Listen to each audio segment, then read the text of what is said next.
Nauwi sa barilan ang isinagawang bypass operation sa isang drug suspect sa General Santos City. Patay ang suspect matapos umanong manlaban sa otoridad at barilin ang isang PIDEA agent na namatay din.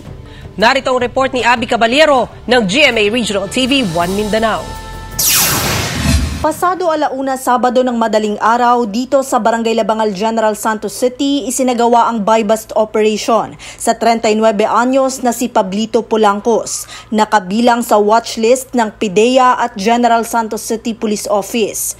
Pero nanlaban umano ang sospek at binaril daw nito ang operatiba hanggang sa nagkapalitan na ng putok ng baril.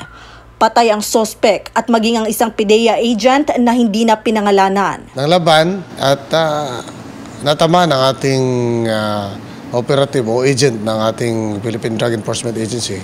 Of course, nung retaliation, napatay din natin yung suspect. Ayon sa ina ng sospek, nakita ng kanyang manugang ang insidente. Tabo naman yun nga na nakasuko lang akong anak, yung bala, gamay raman. Pero nagkwan sila, kanang nagbalos-balos na sila. Anya, masakit para sa kanya ang sinapit ng kanyang anak. Ngunit ilang beses na raw niyang pinagsabihan ang kanyang anak na itigil na ang naturang gawain. Para sa ako, ma'am, nga naingon anak yun akong anak.